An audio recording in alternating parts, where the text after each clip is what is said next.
We left. Hi, my name is Tyree Simon. Hi, I'm Elijah Jones. This is MMA Renegade, recapping UFC 248, brought to you by MMA Scene, MMA Renegade as well. Elijah, how are you, sir? I am fine. I'm okay. It's a beautiful Sunday. It doesn't seem to be too cold. I do have to study for a quiz this Wednesday, but you know what? We're here. We know how to do this. The bio's kicking in. We'll make it work. You know what I'm saying? We gotta feed off that good energy. How are you today? I'm doing good. It was a long card last night. I think it kind of capped off at 2:00. 2:00, if I'm not mistaken. So it was a really long card. You know what's interesting about last night is that daylight savings happened. So think about it. When's the last time the daylight savings kicked in while we were out at a UFC card? Yeah. You know what I mean? That is. I didn't even think about that at all. It literally happens every time we go to it. Like I think it was the first one was when we went to what's it called? Was it Cormier versus Lewis? November, right? Yeah, didn't it kick in sometime around then? I don't know. I could be wrong. Maybe. I don't know. I remember we were yes, on we a did. train. It did. Because we were LIRR. We went to LIRR, and it Yeah. suddenly jumped. It was like 1:00, and it went back to 12. And we were like, wait, what? You know what? It kicked in twice. Remember, we did that for the Masvidal and Nate Diaz fight. I think it was because every time every November since we go to the Madison Square Garden card, which you know we should be sponsored, and UC should send us tickets for free, but that's a different conversation. The fans, this is the moment that Tyrese lets me do every single show, and I'm going to bring you that same energy each and every time. Last night, UFC 248 is in the books. UFC was at the T-Mobile Arena in Paris, Nevada, and it was a great card. UFC 248 had the main event of Yoel versus Israel Adesanya. And then we also had a co-main event of Weili Zhang defending her strawweight belt against Joanna Jędrzejczyk, which was probably an epic battle. Into it, the main event was Yoel Romero, 42-year-old, right? He's 42-year-old, 185er, who is explosive, and then against the lethal striking of Israel Adesanya. Tyrese, tell me about this fight. Okay, so let's start with this, right? I thought it was a good fight. I think we both agree it was a good fight.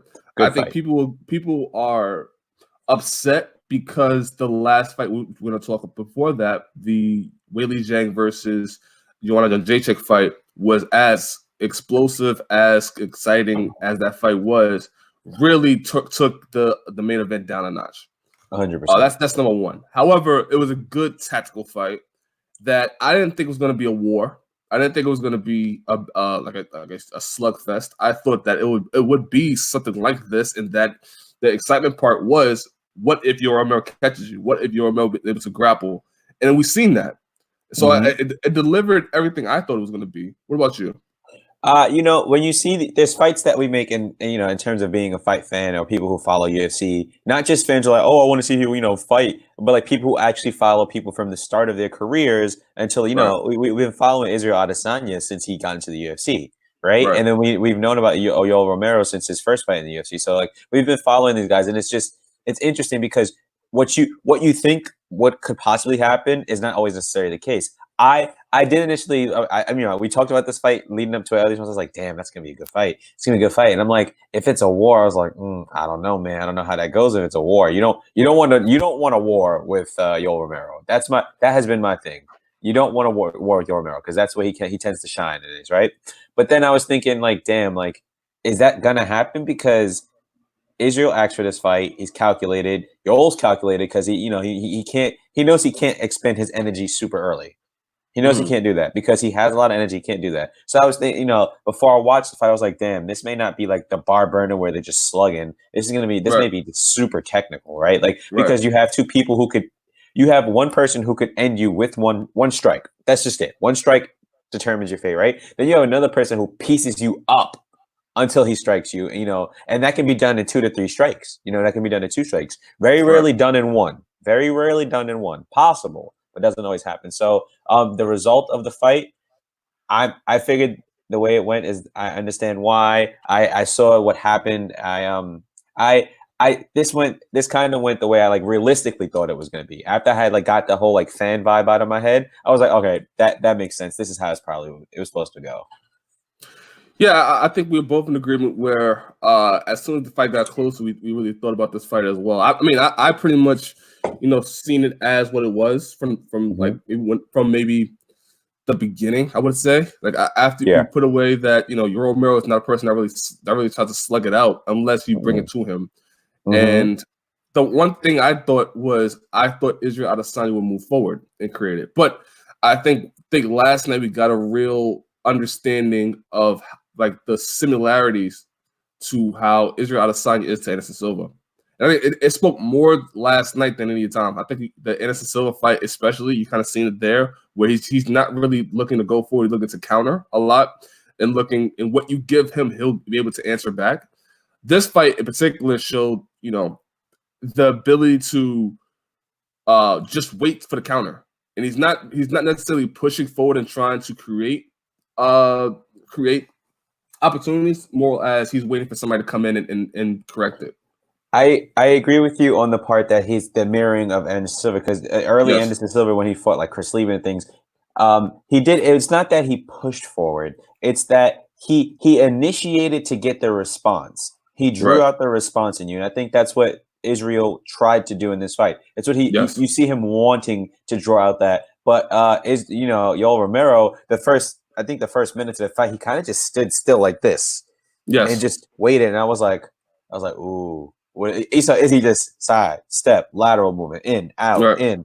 You'll remember barely bit on anything, and I was like, at first I was like, what is he doing? And then I started seeing it, like he didn't bite, and then he moved his head slightly just to see what he would do, and then Izzy was like, all right, cool, I'm gonna switch stance. All right, no, that's not the angle. So it became of what is he doing to, oh wow, I see what he's doing. Now he's making Izzy guess when Izzy's trying to make him guess, and now I appreciated once I realized that in the first minute, I was like, oh, now this is a fight. This is the actual fight. The fight isn't just the strike and all that. This is the fight. This is where the fight begins, because now it's just all mind games. It's all mind games at this point. Yeah, and for me, I was looking at the first round as, oh, I see. As soon as the first round started and you get to like the 2-minute mark of the first round, it's like, oh, I see what Yoel Romero is doing. Yoel Romero is just waiting. He's waiting, and there's no damage being really done. Israel Adesanya is not really moving forward. He's totally neutralizing what Israel Adesanya does. Israel Adesanya is best when you are moving forward at him, and he could counter. And he could throw those right hands. He could throw these unexpected, question mark kicks. He can't really do it this time. Cuts an angle, goes to southpaw, cuts an angle, goes to orthodox, throws that question mark kick, those knees. You're right. He shut that down. I mean, and it wasn't as if like he was like, oh, that's not happening. It's just what he did just made those tactics not as effective. Right. And it just, I didn't think it was a bad game plan. I didn't think it was bad. No, and it moves us to the game plan of both fighters. I thought the game plan of both fighters was great. I think Israel Adesanya was patient, was trying to be patient, trying not to cause anything that could, put him into bad positions in terms of, and we seen it in the first round. We seen the first round he got caught in a bad position, got caught with a left hand or a right hand. He got caught with a left overhand, and he was like, "Ooh!" You see him go, and then he adjusted. He adjusted well in the second, third, and fourth round, where he was able to not necessarily move forward, but utilize leg kicks instead, and try to go to the body with teep kicks. Yeah, I think that's what, if I could just add to that. I'm sorry to cut you off, but I think that's kind of one of the defining factors for each fighter. We'll talk about, Yoel Romero's defining factors, and we talk about he had a great game plan. But I think because of the first round, Izzy had to figure it out. He had to figure it out, because if he had another round one, if round one had taken place in round 2 and 3, arguably this fight would have been Yoel Romero winning. This fight that just would have happened. If round 1 took place for another round with Yoel Romero being able to just continuously land, Izzy not be able to answer for anything, just not figuring out, that would have caused Yoel Romero to win.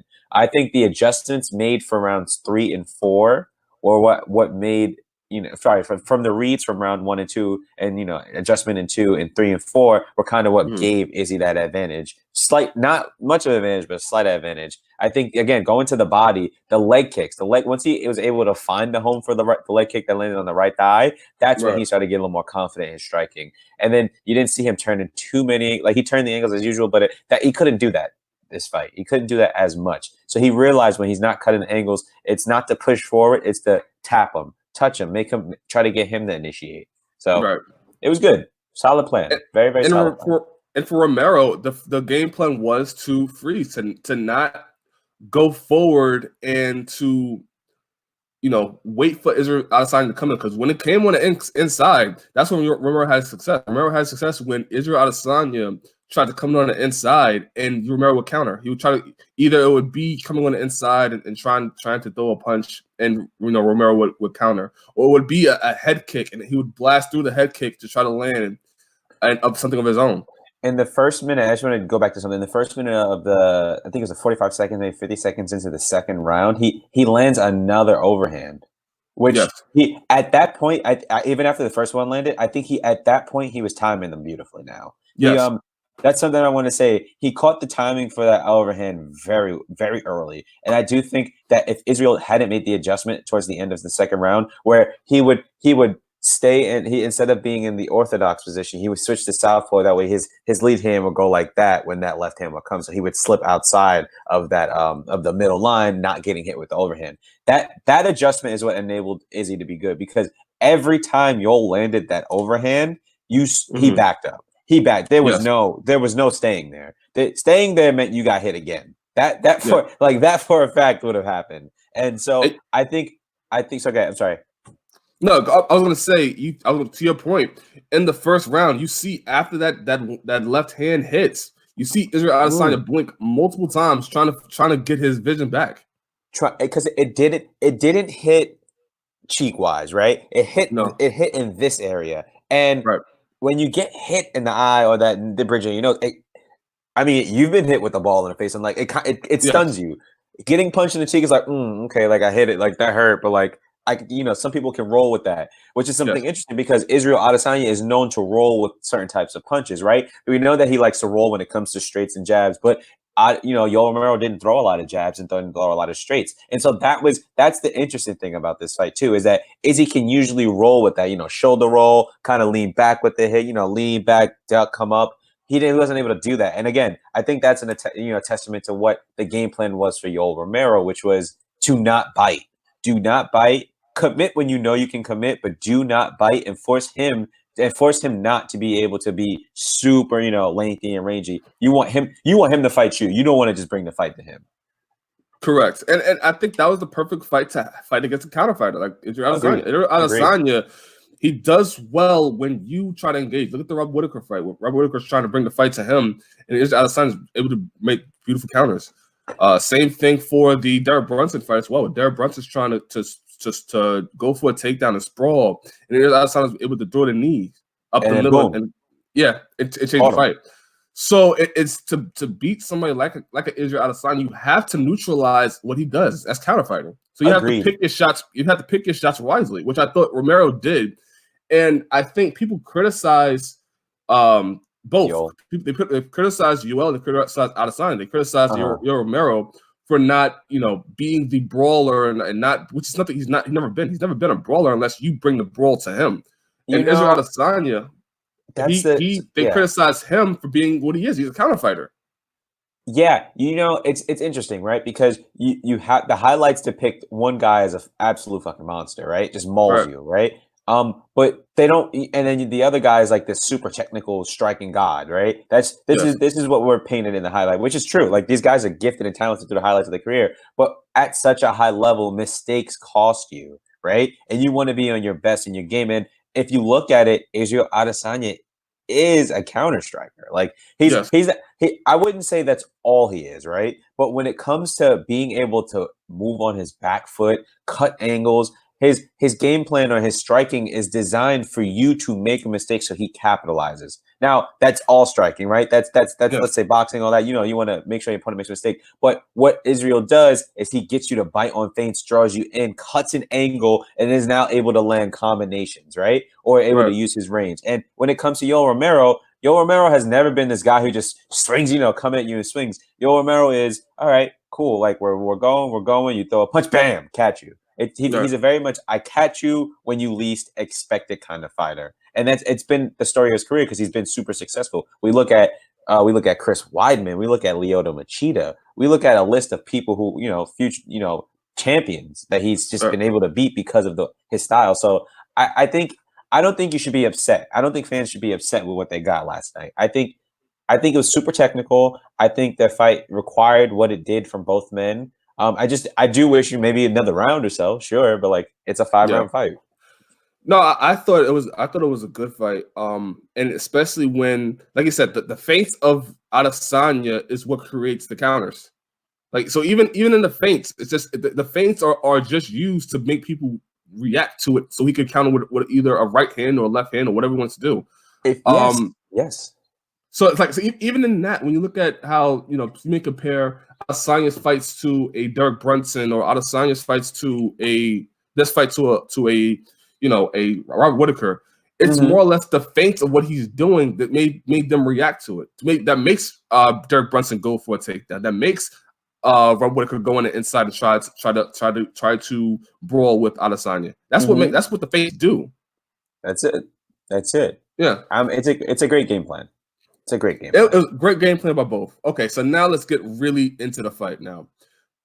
Elijah, I'm going to let you go first. Who do you think won the fight? Overall, looking round by round, who won the fight to you? I still give it to Israel Adesanya.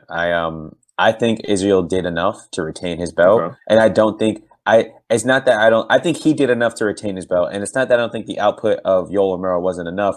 I just think that when it comes down to it, it mattered, but it didn't matter. Like, okay, I gave rounds 2, 3, and 4 to Israel Adesanya, and where I really thought round 1 and 5 were Yoel Romero. I really did. 2 for me was kind of hard because they both generally the bigger moments and the more the impactful punches were on Yoel's part, which were like 2 as an overhand, and then he blitzed him, and he caught this he like kind of did like this weird like leg trip almost. Got him off balance. Israel turned and kind of shelled towards the fence.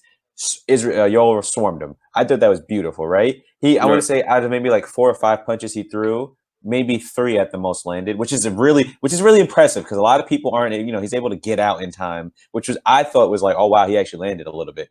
Or the 4 punches he threw, at least 2 of those landed. And Israel got out, but he wasn't hurt. He got his back together and just kept the distance maintained and And for me, it was the dictation of that round. Like Yoel Romero had those 2 moments, but when you look at it, who was controlling the round? What's going on? Who's where it's at? Who's doing what? So for me, I'm okay with the decision. I thought if we go by round, Yoel 1, Izzy 2, such a close round, by the way. Izzy 3 and 4, and then Yoel Romero in the 5th round stepped it up. And I truly wish Yoel Romero had did what he usually does, kind of comes into that 3rd round with the heat, takes off round 4, and round 5 gives it all. I really wish that happened in this fight. Okay. What about you? Tell me your breakdown. You see, I had to drink a little bit of water just before before I tear down this bullshit. Yeah. So here's one of the interesting things about this, right? We talked about the game plan of both fighters. Round 1, Yoel Romero had the bigger significant strikes. Just going round by round, looking at the strikes here. Round 1, Israel Adesanya 2 to 11, Yoel Romero 4 to 6, right? Round 2, Israel Adesanya 11 to 29, Yoel Romero 7 for 14. So just looking at the significant strikes percentage as well, right? Because that's also important here. You said 2 to 9 or 12 to 14. So Romero round 1 was 4 to 6. Yeah. Israel Adesanya was 2 to 11. Yeah, that makes sense. Round 2, Adesanya 11 to 29, Romero 7 to 14. Looking at significant strikes percentage, right? Round 1, Israel Adesanya 18%, Romero 66%. That's significant damage accumulated, right? Israel Adesanya round 2, 37%, Romero 50%. Right. So when we look at that moment where Romero lands the right hand and where Romero gets Israel Adesanya against the cage, that's when that is there from. Yeah. That's from that, right? Mm-hmm. Round 3, Israel Adesanya 12 of 30, Romero 9 of 14. His percentage goes a little bit up. 40% for Israel Adesanya, 64% for Romero. Round 4, Israel Adesanya 11 of 33, Romero 6 of 22. Right, bigger output. Mm-hmm. Adesanya 33%, Romero 27%. Then round 5, Israel Adesanya 12 of 29, Romero 14 of 33. 41% for Adesanya, 42% for Romero. Yo. The interesting thing, right, that I noticed here, they didn't count the takedown in, I think, in round 3. They didn't, and I thought, and that's a big factor. If you look at the takedown, right, Right. The takedown, beautiful double leg, blasted straight through him, right, gets him down, but he almost immediately got up, it was really like he blasted, got him against the cage, boom, he got up, circled out right. And so I was like, I wonder if that. I said this to myself when I watched the fight. I was like, I wonder if that's going to count.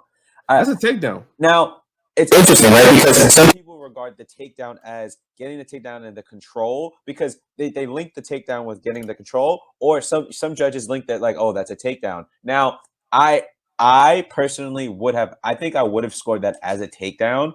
Right. But because Israel Adesanya got up so quick and was able to get out of that clinch, and then also stuff the other takedown that were thrown his way, I wouldn't have scored it as heavily, if I'm being honest with you. It was there, it's on the card for that round, but it really, that at that moment when we look at takedowns, we also want to look at takedowns in the way that what can that possibly change, right? Because when we see people get takedowns last minute, that can change a fight if they get the control.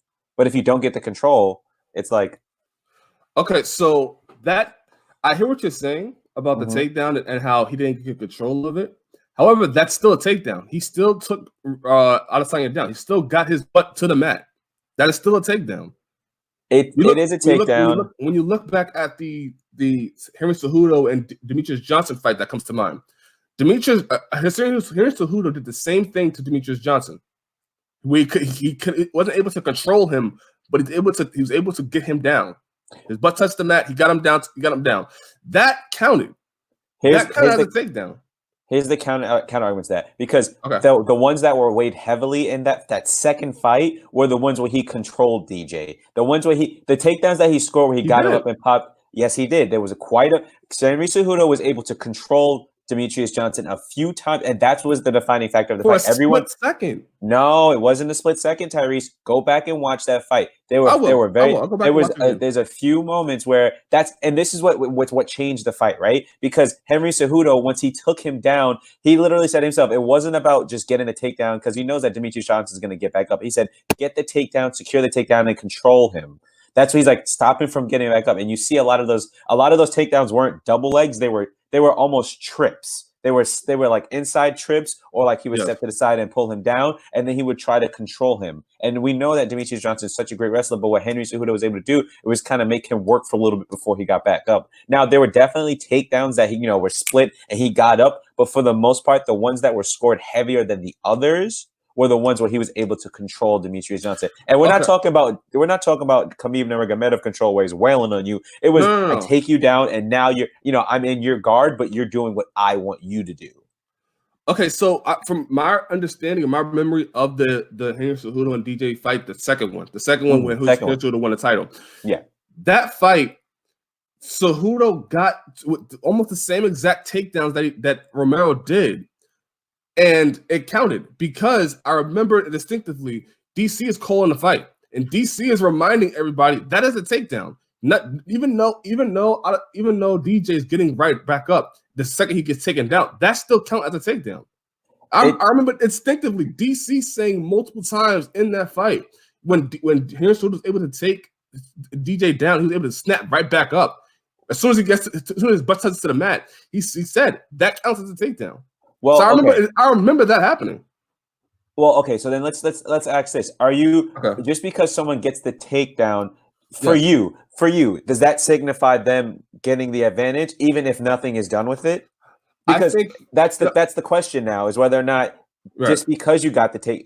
There's people who get takedowns, but if someone's able to get back up, it kind of, if you think about it, if you got a takedown, right, in like the UFC 3, and the person immediately scrambles back up, there's a good chance that boosts you. But if the person's doing other things in that fight and it's still even, that gives you a slight advantage, right? But if you're not doing anything with the takedown, I feel like the judges just don't weigh it as often, and that's no fault of anybody's. That's just something that happens. They don't weigh. Okay, so here's why it would matter. It would matter because the round is so close in terms of strikes. It's not like Adesanya is blown away by the strikes. In that round 3, when he gets the takedown, maybe it was round 4, round 3, round 4, whatever it was. Israel Adesanya's 12 strikes to Romero's 9. Mm-hmm. That's a big difference. If that's another stat on that round. I agree. It's such a close fight. You can't look at octagon control. You can't look at total strikes or significant strikes. So the closest thing you can look at is the takedown, which could count towards Romero. I agree, but when you look at the takedown, Tyrese, we've seen this before. It doesn't matter. If this is, yes, it does matter, because if you're looking at it purely if you're only looking at this from a purely statistical point, then yes, the takedown would matter and give him the edge, because that's one of the things that they rate the round on, correct? Right. But with that takedown, which he immediately got back up from, and he was able to circle out and continued the same exact fight that he was having, I just don't think it gets weighed as heavily as someone if you took him down and controlled him. And that you could say what you want, because I understand what you're saying. You're saying that takedown should have given him the edge, but if you look at the rest of round 3, again, who's controlling, who's dictating? It's such a close fight that getting a takedown and him popping back up isn't going to change the momentum of the fight realistically. Now, if he got him. No, it doesn't. Let me tell you why it doesn't. Because he got back up and continued the same exact thing. If he took him down and then continued to if he secured the takedown and continued to control him, that changes the momentum of the fight. You're looking at it I get what you're saying. You're saying that if there's such a close round, getting the takedown should push in his favor, which I get. It statistically, yes. But when you're looking at a fight and you're judging it based on the entire round, well, you could say, yes, he got the takedown, but what did he do with it? You could say Israel was able to land the jab, but did he do anything? And so that's the only counter argument I have to that. I agree with you. Statistically, that should give you the advantage when you're looking at rounds and how to judge something super close. But when you're looking at a fight like this, and because it was, they're edging each other out, yes, he had a takedown, but what he did, you want to do something with that. You don't want to just have that. No, I agree with you. I agree that the takedown itself that Romero didn't have a big impact on the round. However, my counter would be, what impact in the third round did Adesanya do to Romero?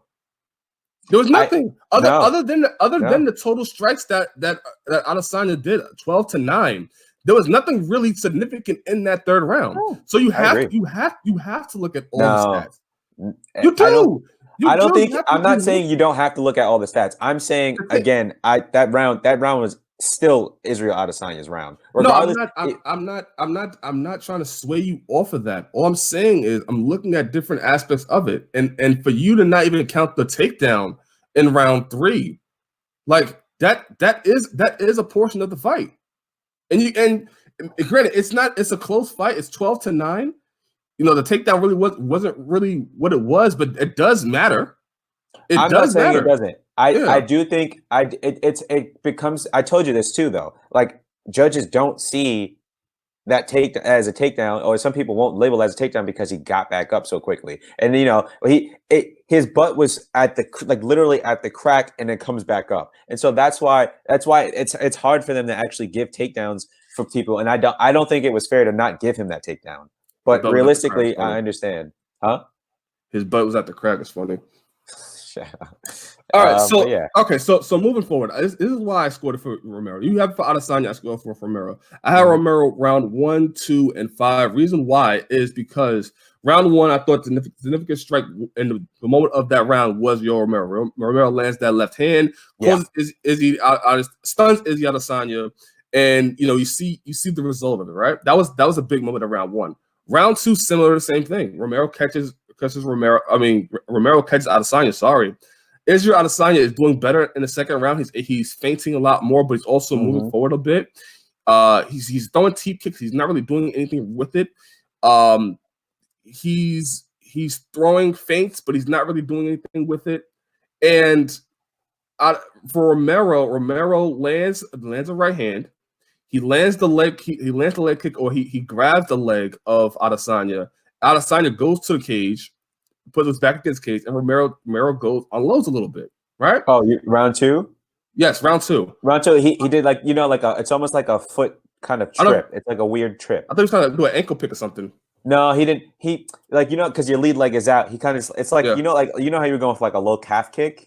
That's kind of the motion that he made, and it swept Israel. It swept his lead leg under him. And remember, he turned and then went to the cage. He's like this, and then turned and then ended up spinning back to the cage to protect himself. But that's when Yoel swarmed him. Oh, so he didn't grab the leg. I thought he grabbed the leg, and then he in the fight he did though. He made the pass like John Jones. He made the And that happened in the fight. Just I don't believe that. Not that second round. Okay, so it was a leg kick that led to him going against the cage. And then, it's a weird. Okay, he's strong enough to do it. Okay, so even more to my point, that was a significant part of that second round.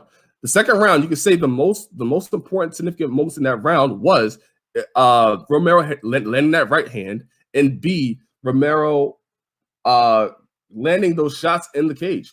Other than that, what did Adesanya do in the second round to earn the edge? What moments in that second round gave it to Adesanya? Aside from those two moments, when you look at this is the issue when like watching a Yoel Romero fight, because he has these bursts where he's like kind of doing the damage and then like he goes back to chilling, and so it depends on how you view it, right?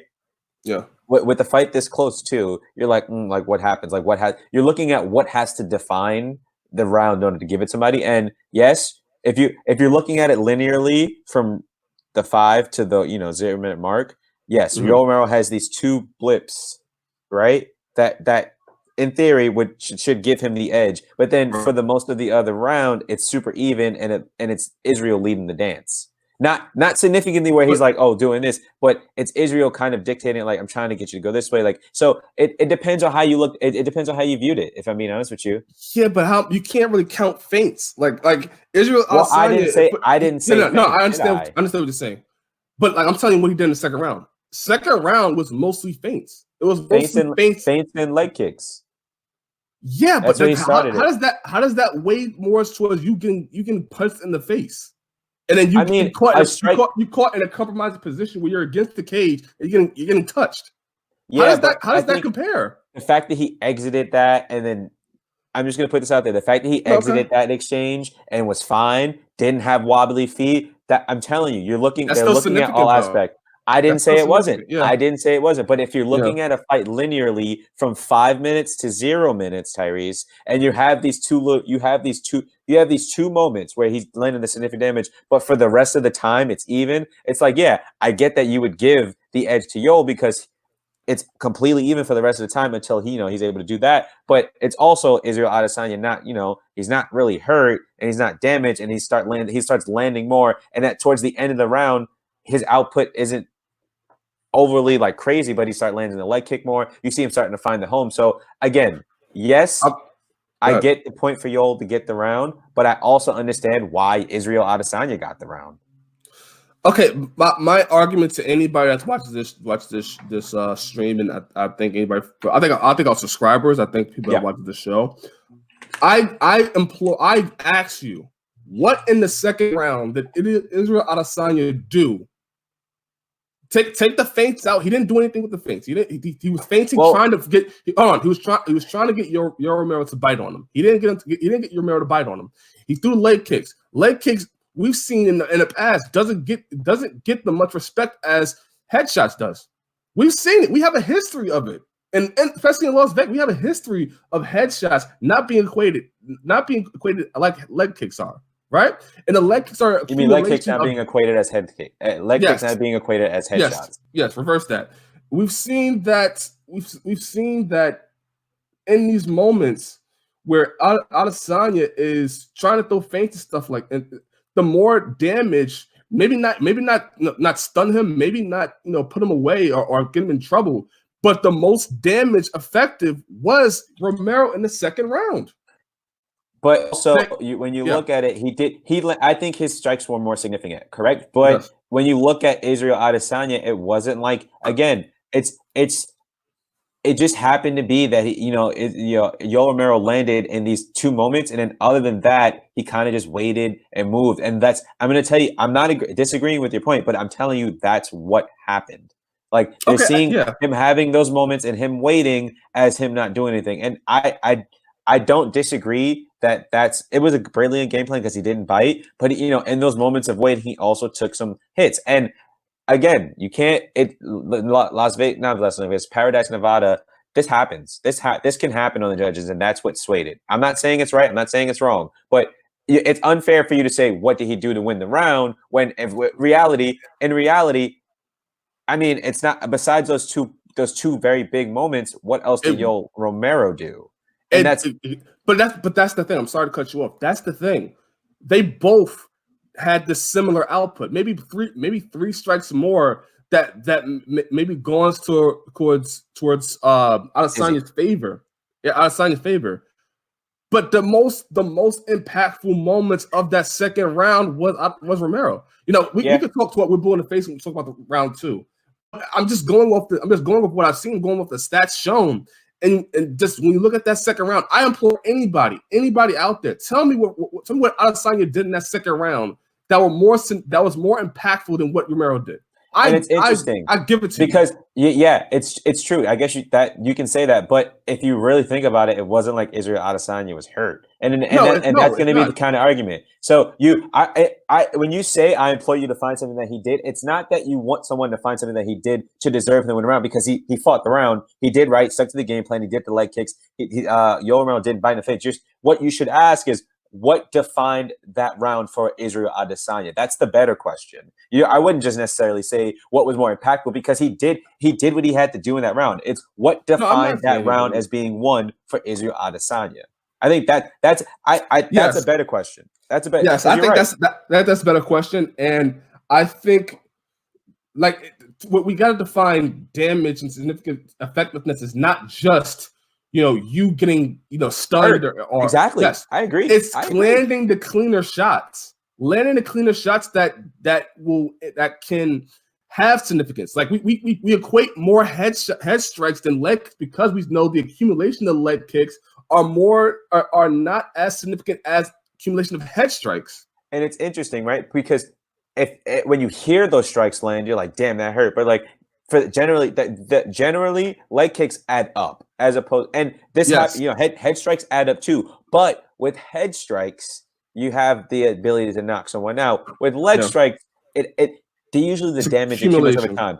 But because I do think what was effective about these leg kicks is that it stopped Yoel from these leg kicks weren't the fact that they were just leg kick move. They kind of stopped his movement, and that's just, in my opinion, it changed the momentum. It kept going back and forth, and then I look at the beginning of the round, the middle of the round, and the end of the round. Now you can start off bad. You can get rocked, and that can happen if that's early enough. That's fine. But if you finish the round strong, you can also, if they're finishing the round strong, or you finish the round just good enough, you can still secure that win.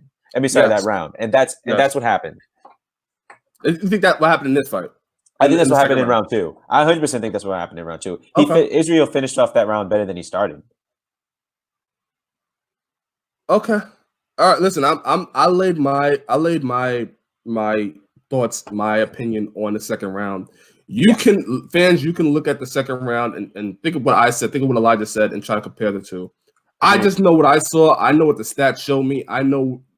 I just There's nothing else you can say about the second round. Nah, we both said we have to say. But they gave Adesanya the second round. Round 3 was Adesanya, clearly, I thought. Round 4 was Adesanya.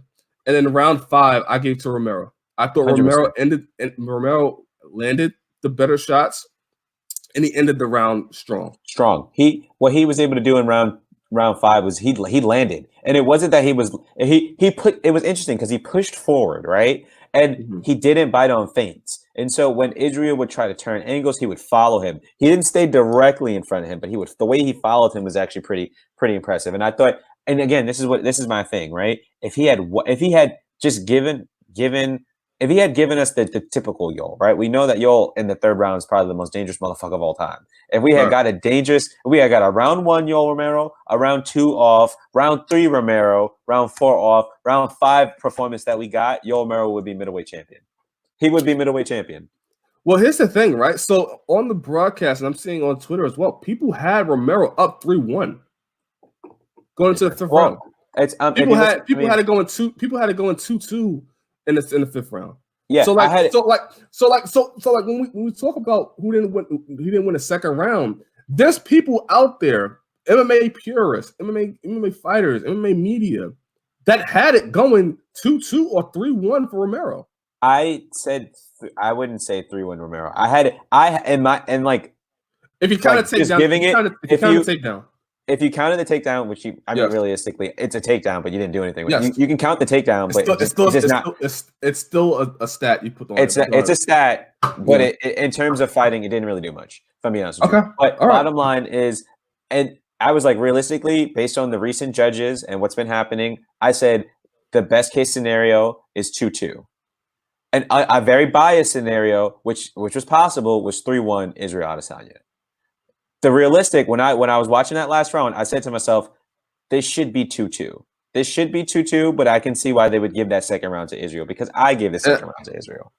And I had a 2-2 going to the 5th round, and I thought that I thought Romero did enough in the 5th round. I thought his 5th round mirrored the second round. Mm-hmm. I don't think. Adesanya, no. Let me finish my saying. Adesanya did well in the 5th round, like he did in the second round, and just Romero was able to do enough significantly in that space of time of the 5th round and the second round to edge it out. And you didn't think so? You didn't think I wouldn't say. I don't know. I'm not round. agreeing with your terminology here, because I don't think it mirrored the exact second round. Because the second round for me was the 2 moments that Yoel had, and then the rest was just kind of like on the feet trying to go. I think the 5th round, and realistically, I thought that's where the most action of the fight was. I think, truthfully, that round showed me that. No, sorry. Compared to the second round, those are 2 different rounds, in my opinion. I think he was able to build from what he. I let you talk. Let me just say this. On the second round, I think he built on what happened in the second round. I don't think it mirrored the second round. I think he was able to land more. He was landing jabs. He was landing straights. He was landing overhand. So, like, I really think, and he was landing. You know who also started landing leg kicks too? I'm sorry. Who? Yoel Romero. We're talking about Yoel Romero. Okay. All right. Are you saying the round is mirrored for Israel? Let me get this straight then. Are you saying Israel is mirrored in the 2nd and 5th round, or are you saying Yoel Romero? Because I'm arguing Yoel. I'm talking Israel. Yes, I agree. Israel. Israel, not Yoel. Yoel got better. He got significantly better and made better reads in round 5. I don't think it was. No. I'm not disagreeing with what you're saying. I'm saying when you look at the second round, look at the 5th round. It mirrored in its fact that Israel Adesanya started off that second round same way he did in the 5th round, same way he did in the second round, where he's throwing feints, he's trying to get Romero to bite, he's landing leg kicks, he's trying to land some teep kicks, and Romero is later on in the second half of that round is actually having the more better moments and the more significant damage. But that's what I'm saying. The same thing. Look at round 2, the same way you look at round 5 in terms of what they've done. And if you look at round 2, though, most of Yoel's damage happened before the half mark, though. And that's what I'm trying to tell you, is that Israel Adesanya finished off better than he started. Israel Adesanya started off decent and then did not finish round 5 good. And that's why I'm telling you those are 2 different rounds. Like, they weren't mirrored. Israel maybe for the most part, but Yoel, I think he started off the round kind of okay, and then because going off of the momentum of the 4th round, and then comes back stronger at the end of round 5, which secured the round for me.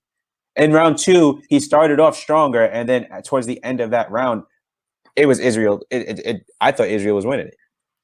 I gotta look back at round 2 again. I looked at it maybe 3 times. I had to go an even maybe 3 minutes or 2 minutes left in the second round, and then Romero lands that leg kick, what you said, and then goes into the cage. I believe, and then Adesanya, it would finish the round strong. But I believe going off that second round, that leg kick happens maybe a little bit towards the end of the second round.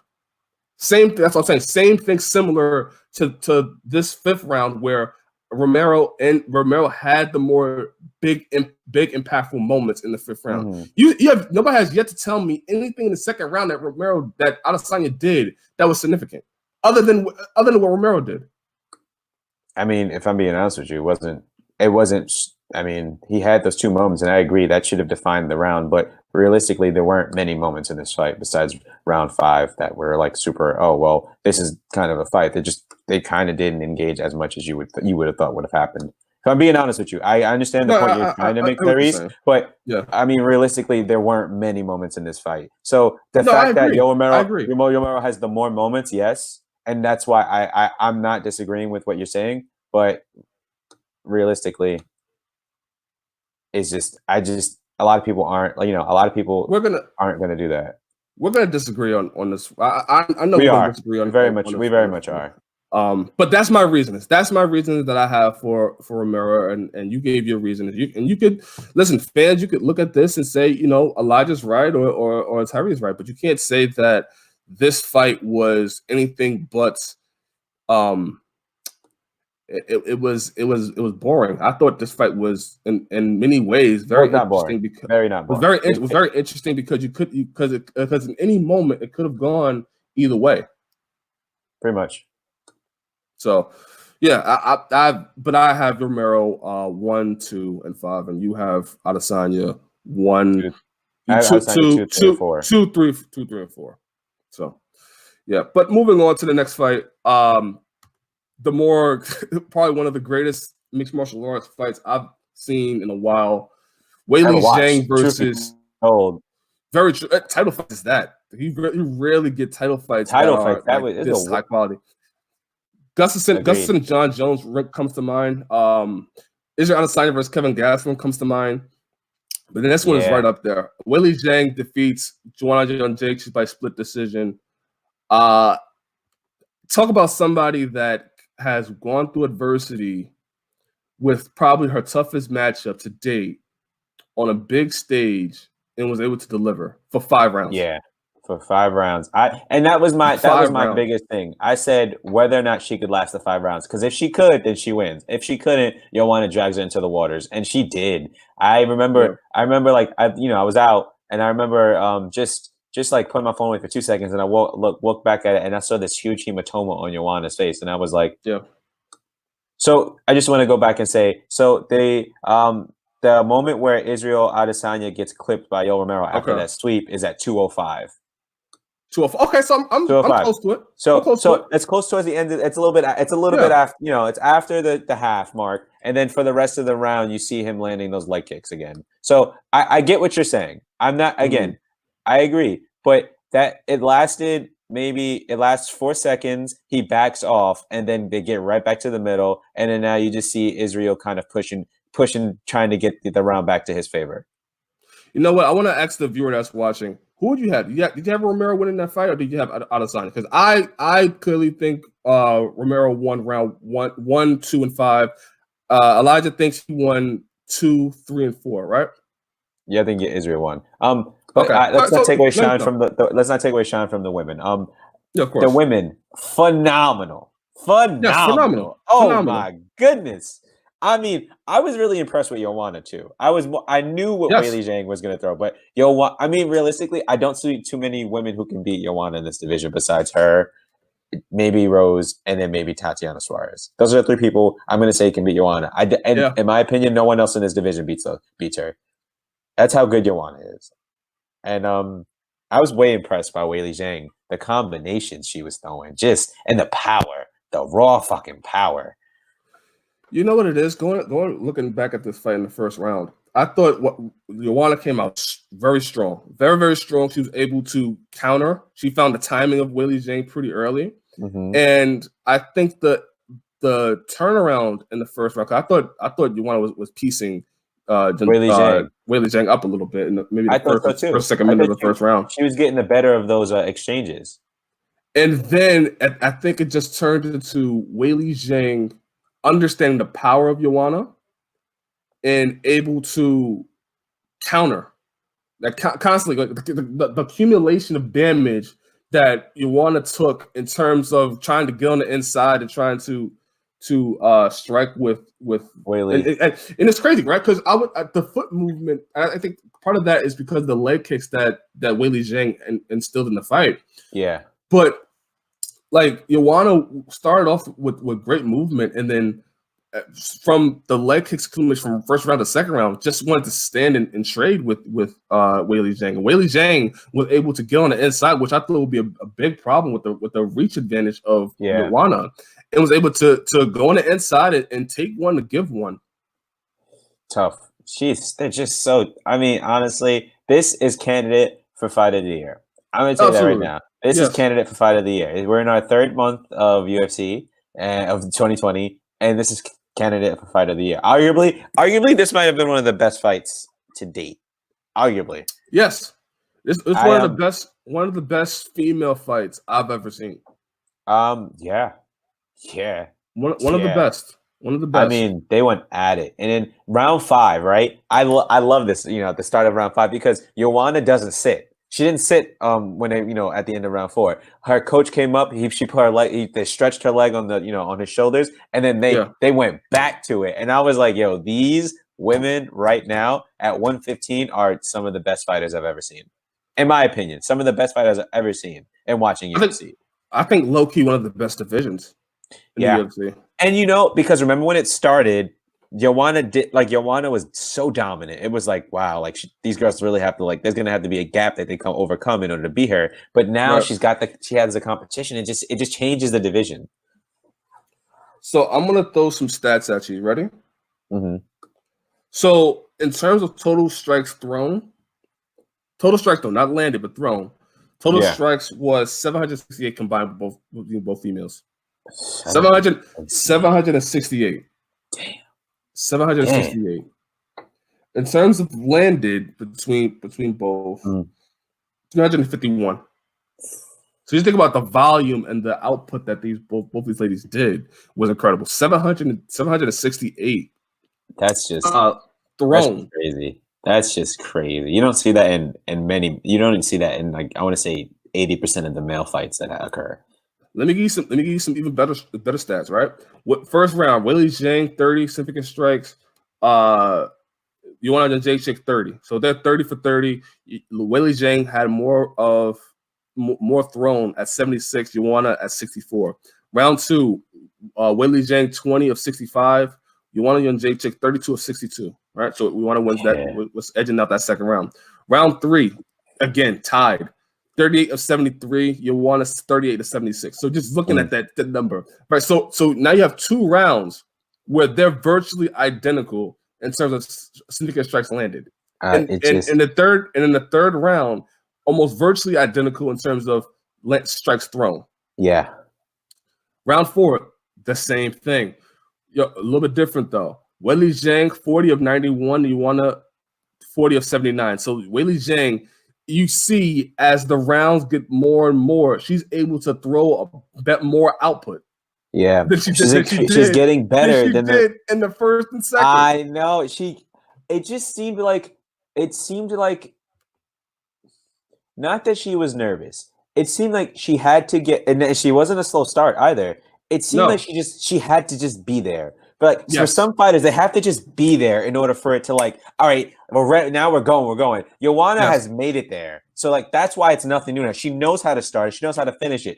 But Weili, this is new to her. And she started, and I just was so fucking impressed. I was, you don't understand. I'm Tyrese. I'm out. I'm watching this. I'm like, I look up at the guy, and a guy in my coworkers, he was like, yo, they fighting? I was like, no. They motherfuckers is brawling right now. Yeah, there was a switch. There was a switch in round 1 Yeah. Something happened to where I'm just going off assumptions here. Weili Zhang understood the power of Joanna. Yeah. And was able to just you know what, I'm just gonna whenever she tries to throw one, I'm gonna throw everything I have. Yeah. And over you saw that difference. Build and build. It just I'm sorry, I texted my mom here. No, it's fine. So yes, round 4, 91 attempted by Weili Zhang. Round 5, guess how much? Over 100. Weili Zhang 37 of 103. Yeah. In the 5th round of a title fight of this absolute barn burner of a fight, she goes 103 strikes. I was so impressed. I'm just like, if I'm being honest with you, again, one of the best fights to date. Absolutely. So Weili Zhang beats Joanna in a game where I thought Joanna would have the advantage. I thought in terms of outpointing somebody, Joanna would have the advantage because her technical ability. But it was just the output, and this is also Weili Zhang's first 5-round fight. Yeah, I don't know, man. I was thoroughly impressed because, again, I told you this. I was like, if Weili knocks her out, we know that can happen. But if Weili's never fought like a true 5-rounder, and realistically, Joanna's been there, and this is where Joanna capitalizes towards the later rounds because she has that cardio, and this is my favorite term in MMA. It's like they bring you to deep waters and they drown you. Yeah, that's what Joanna is known of doing. So I think fight of the. As of right now, fight of the year for me. I'm sorry. It was just so good. And I'm going to rewatch the fight again later this week.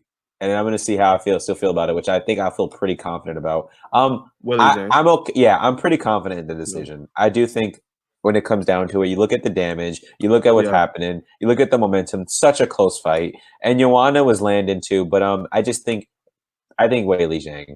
I think this is a good war, but Weili Zhang. Saying 1 round, 1, 4, and 5. Yeah. I think that's what I think. Championship rounds too, which is incredible to think that she had that much of an output in the later rounds. I know. I think round 5, what defined it was, even though Joanna would like initiate those combinations and land, you would see her stop when Weili would land. And stopping that rhythm, in my opinion, would mean that you're taking, even though we're both getting hit, you're taking the time to reassess after getting hit, which causes you a fraction of a second to be miscalculated, which means that I'm getting the advantage now. It's my opinion. Yes. So now Weili Zhang, she solidifies her status as the true strawweight champion and someone that is a force to be reckoned with. We kind of knew that already, but now it's like looking at the lay of the lands. We have Jessica Andrade versus Rose Namajunas next month in Brooklyn. Yep. Tatiana Suarez apparently is going to be out for an extended period of time because she's still going to be out, trying to figure out her neck issue. Yeah. So that fight in Brooklyn could determine the number 1 contender. Man, I'm excited. I would love to see Rose versus Weili, and I would I would if Rose loses to Jessica Andrade again, I would like to see Jessica Andrade. Here's the thing, right? Here's the thing about Joanna. She's gonna take some time off, but realistically, Joanna is still 1 fight away from fighting again. Like, you know what I mean? Like, she's such high level in that division that if she fights the other woman, it's like she's probably gonna win. But if she fights the champion again, it's like might lose. Like, you know what I mean? Like, it's such an interesting position that she's in. Yeah, I think with Joanna, I think that I think there's so many people that respect and love Joanna from this fight. They want to see Joanna versus Weili Zhang again. They want to see Joanna fight for a title. It could happen. I would.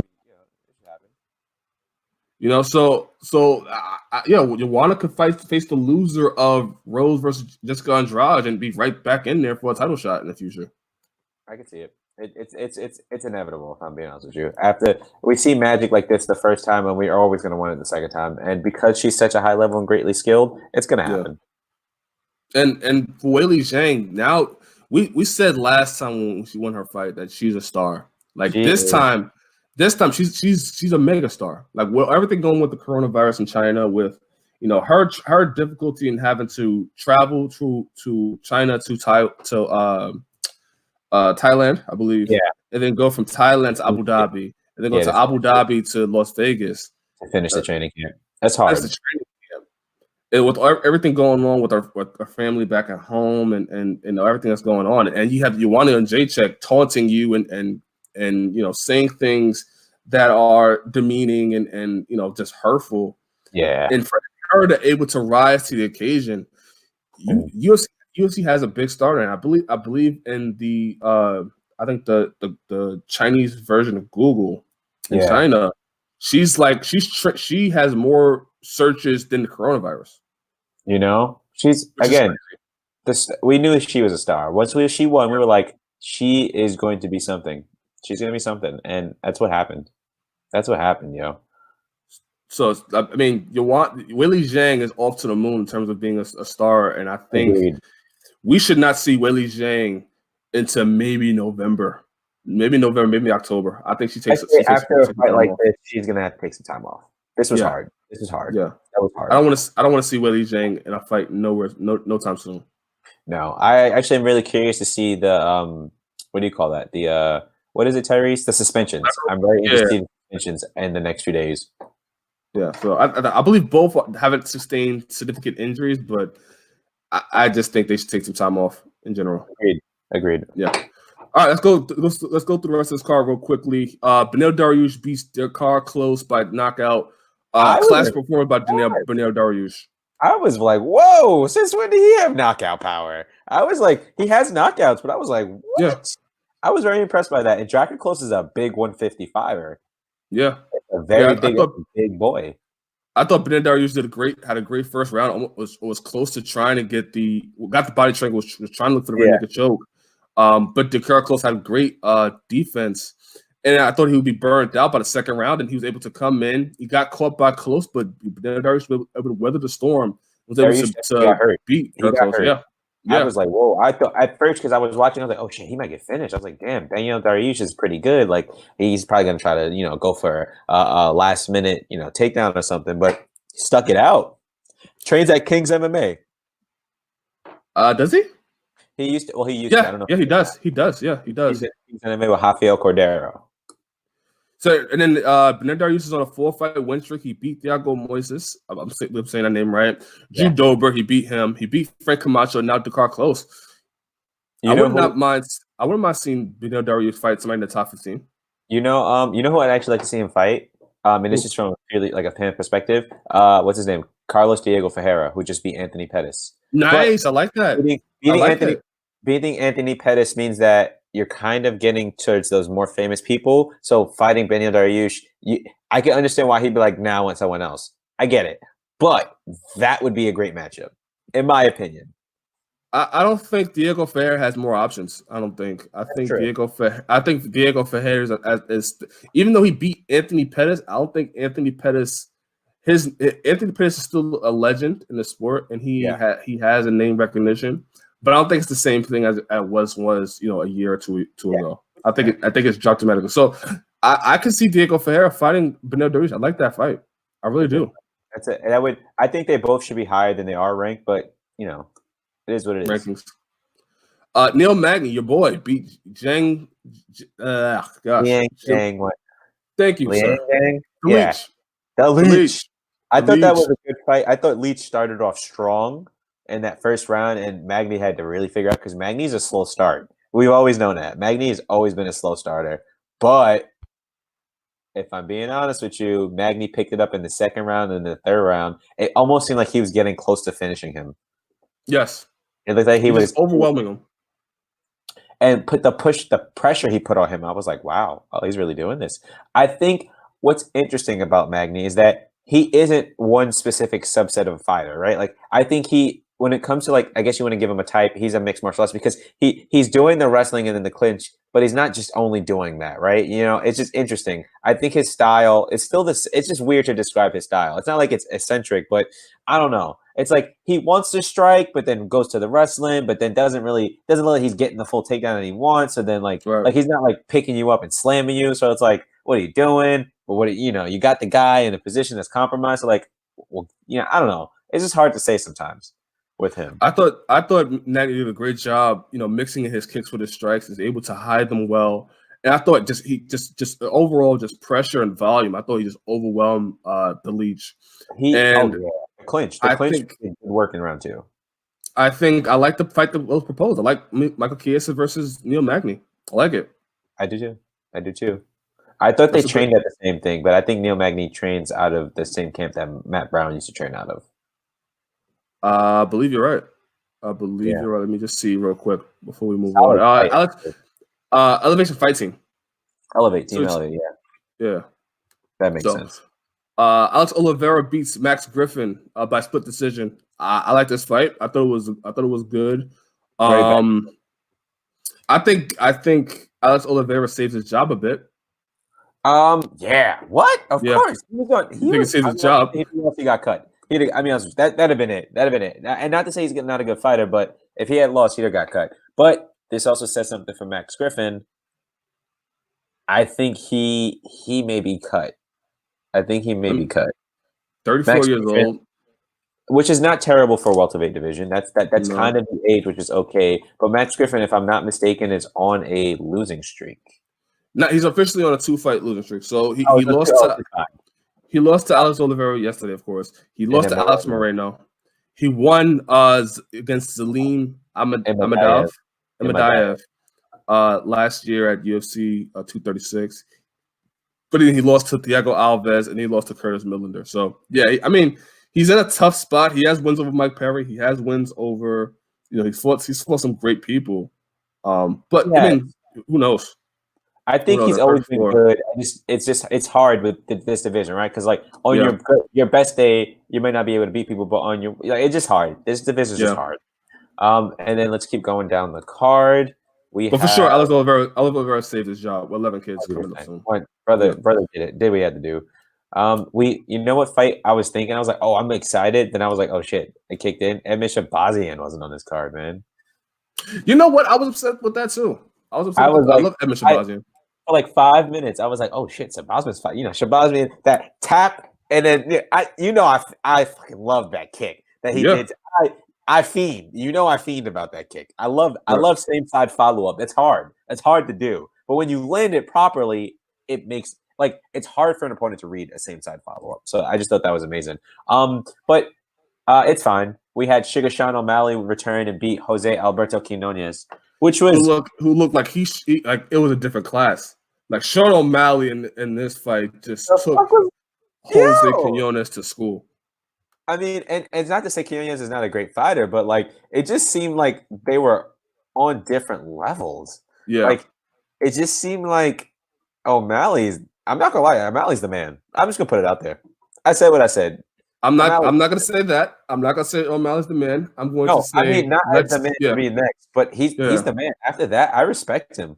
He took 2 years off because of USADA. Yeah. He's the man right now. If I was him, I'd feel like I was on top of the world because I did what I wanted to do. I wanted to come back into a division that I was taken away from, and I put my name back into the mix. I think he's the man. By the way, shout out to the viewer watching. We appreciate you. Let us know what you think in the chat. Let me ask you as well. Romero won or Adesanya? Let us know. But moving on, I thought Sean O'Malley did a great job. I would love to see Sean O'Malley versus Brian Kelleher next.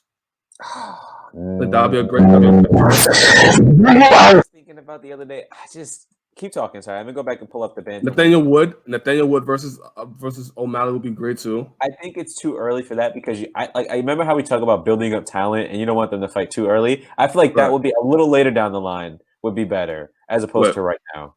With Brian Kelleher? No. What's his name? He's just the other guy you just mentioned. Nathaniel Wood. I think that would be much more interesting. I would love to see Sean O'Malley's bantamweight, right? Yes. Correct me if I'm wrong. I would like to see him. This is going to throw it up there. I would like to see him fight someone like Rob Font, a dangerous. If I hit you, out. See, I wasn't thinking somebody that can not saying just defeat him, but you want to build him up, right? He's the Sugar Show. He's somebody that you could see him in the main event.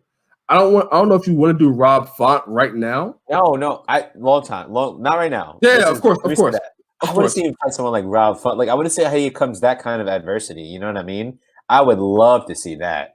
I want to see him now. Who now? Yeah. Kelleher's I like Brian Kelleher. I like Kelleher. John Dodson. If you want to put him against a ranked opponent or somebody that's close to being a ranked, John Dodson would be a good name. John Dodson just won his last fight. He did. Yeah, he just won his last fight. I mean, I think Dodson actually would be a really. I think Dodson would be a really good one if he really wanted to boost him right now. Dodson versus him would be really good. You know who's someone I think should be boosted and like they're not boosting him, or I guess the fights that he's taking aren't getting. My boy Marlon Vera, Cheeto. I feel like he has a fight coming up. He has I think he's booked with Eddie Wineland. I need to see Cheeto get into the top 15 and start winning. Like I think he has the talent and he can do it.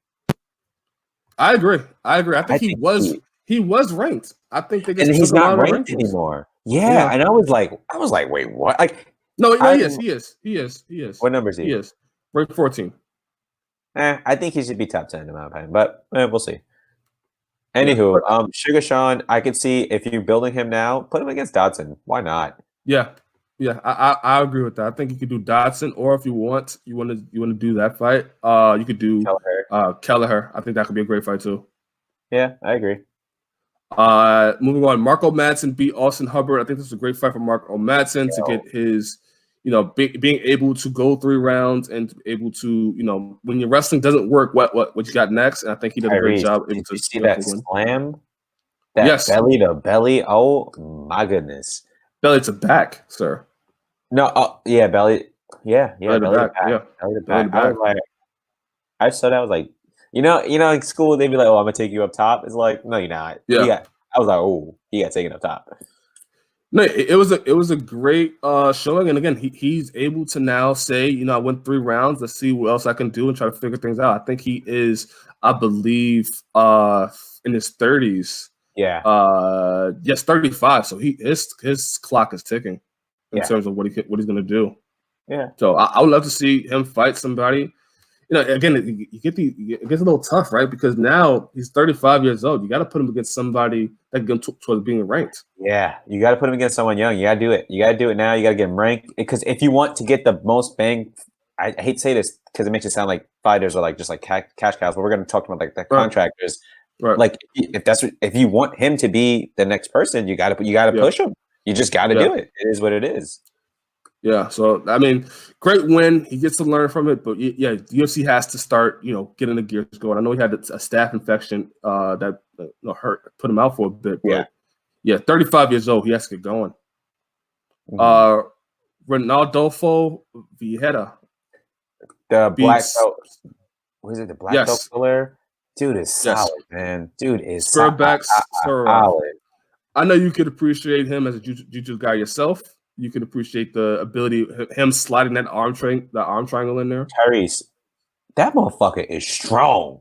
Yeah, I saw that. I was like, and crafty, sneaky, super sneaky. Yes. I was like, well, goddamn. I honestly, that motherfucker sneaky. But the other dude, he was nice too, though. That first round was tough because if they made it up the first round, I think the other guy would have. I think Vieira would have lost, and it couldn't have gotten stopped. Yeah, because his left eye was swollen completely shut. Yes, and so I think if they had made it out the first round, 100% he would have lost that fight because not lost the fight. Sorry, I guess it would have been a no contest because the doctor would have stopped it.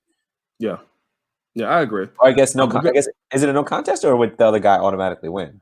I think it would have been. Doctor stoppage. It's doctor stoppage in favor of the other guy.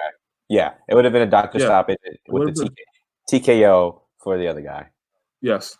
Yeah. So I mean he's on a 7-fight win streak. So let's see how he recovers from this and see what we do with him next. But I like what I saw. You know who I would like to see him fight?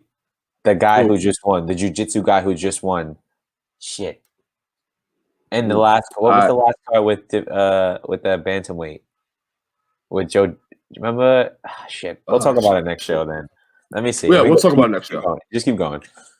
All All right, I'll keep going because it's pretty much easy for Gerald Mearshart beat Darren Wynn.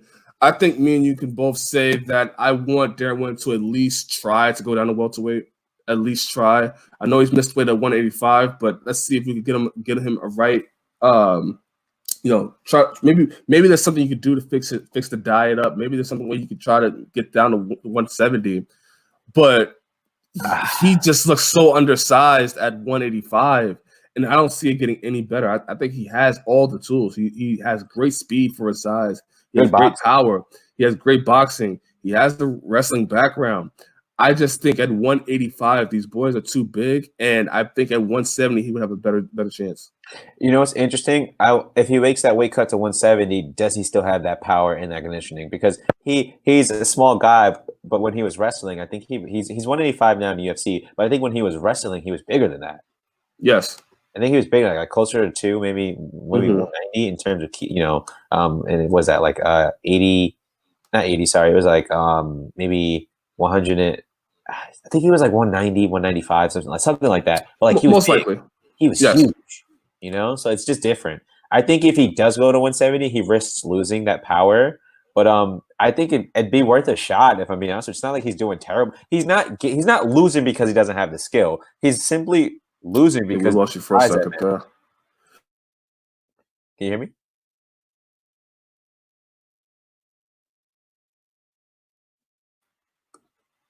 Can you hear me? Yeah, I can hear you now. He's not losing because he's getting he's just getting work because everyone's bigger than him. Yeah, and we've seen it in his debut against Eric Spicely, where like the amount of damage he's able to do is great, and he has power, he has speed for that division. Yeah, but just looking at him fight guys that go up to maybe two and change, that are really like heavyweights moving down. I just don't like what I've seen. I think he has potential to be great. I just don't like him at 185, and I think it hurts his career longevity. Longevity, yes. It's interesting. I'm interested though. I mean, I still don't think I would like to see him fight again at 185, but I'm not trying to be a 170er. Like I would like to see him do that first before he concludes 185 is just better for him. Yeah, I want to see him try going to 170 just once before his next fight. Yeah, before his next fight, I want to see him test 170, and then we can decide. I think UFC has to make a decision as well. Like, you got this guy, and you have this talent. Is it real? Do you want him to continue 185, or do you want to use his potential? Maybe see if 170 may probably be better for him. He has all the tools. He has all. Moving on. Giga Chikaze beat Jamal Emmers. I thought Giga Chikaze had a great fight. Somebody I'm looking for. And I thought that it was a great showing. Jamal Emmers had a great showing too. He did. I found the guy, Brendan Allen. Allen. He beat Tom Breeze. I'm a fan. Yeah. Get him in there. Get him in there with the black belt, Hunter. I want it. At middleweight, you know what? Solid. That's pretty good. I like it. Listen, if there's anything I'm doing, is I'm picking out these great fights because I know someone who always picks out great fights. You know what I'm saying? You love jiu-jitsu. That's a good fight. Sorry, but Emmers had a great fight. Yeah, and Giga Chikaze, somebody that is going to continue to get better and better. I thought his striking was going to display, and being able to he got tired, but he's able to continue to try to edge it out and try to win. So good for him. And last but not least, Denia Betagral beat Guido Canetti by knockout. Not much to say here. Betagral did a great job. Slept him. Slept him. Great job. Look, it was going to be a regular straight, but he threw a hook. Like it was a straight, but then he hooked as well at the same time. It was really impressive. Impressive, honestly. I was like, wow. All right, Elijah. Saw a text here. Overall, what was your thoughts on the card itself? Card wasn't bad. Joanna versus Weili, A. The rest of the card, B. Now, if you average that out, yes, I don't want to give it a B plus because I'll give it a B plus. You know why? Because the plus is the Joanna and Jaylee fight. Other than that, it was a B. I give this card a solid B. The main event, was good, very technical. It was fine, but I just don't think this was compared to the last card where we had just like finish it. And the last card was free too, by the way. The last card was free as long as you have ESPN Plus. That card was a B plus, and we didn't have as many highlight names, but we had some spectacular finishes and really good fights. Not to say these weren't fights, but I just think the last card was slightly better. So I'm going to give this a B plus and call it a day, only because of Joanna and Trey Lee. What about you? And I'm actually going to go the opposite of you. I'm going to go a solid A. I think when you look at this card from top to bottom, before you get to the main event, this was on track to be probably one of the best cards we've ever seen in a long time. I thought Weili Zhang versus Joanna is an A+ fight. I think that's one of the one of the greatest fights probably we've seen in recent history. I think that automatically boosts up the card itself. Then you got Beneil Dariush coming back and now on a win streak with a huge knockout. Neil Magny had a great performance. Alex Oliveira versus this was a great fight. I'll give it A-, maybe. I don't know. I'm conflicted. Sean O'Malley comes back 2 years, 2-year layoff, and has an absolute showing. Marco Madsen, his wrestling ability, we've seen what he can do and have the potential. You go on and on and on. Gerald Mearshart, his performance. We didn't even talk about that really enough. Gerald Mearshart able to weather the storm, able to take down win shots, able to go to the body. I thought the body shot from Gerald Mearshart was a huge factor, and he's on a roll now. So I just looking at this card, everything top to bottom. I was standing up on my feet for the co-main event and the main event. I have a solid A. I'll go A-, just so I don't have to agree with you. I'll say it, people. I don't want to agree with him. I'll go A-. All right, so we're both we're on disagreement about Romero and Adesanya. That's okay. We'll still be cordial. You're still invited over. You know what I'm saying? He's still invited. And we both think that Joanna and Weili Zhang is probably one of the greatest fights we've seen in a long time. Weili Zhang is star. Yeah, I just she's got stock. She's got stock, and I think UFC. If they didn't invest, if anyone didn't invest in it, now's the time. Now's the time. Yeah, I think they will invest, and I think the next big fight card she should be on, Madison Square Garden. Put her in New York City. Yeah, have her go on Today's Show, and her English gets better and better and better as time goes on. Shut up! That was funny. Like I would have her on Today's Show. I would have her on. Give it. If you're saying the time if you're saying that time, I agree. Yeah. By November, she'll be fine. She'll be more than fine and be able to speak it. Superstar. Agreed. Superstar. All right, sir. Thank you for coming on here. Thank you for arguing with me. It's always a pleasure. Who else? My name is Tyrese Simon. Argue with you. Who, Tyrese? Who? You know what? I agree. And you gave valid points. I just thought Mounts was better. Signing off. My name is Tyrese Simon. Elijah Jones. Thanks for having me again, brother. This has been MMA Renegade.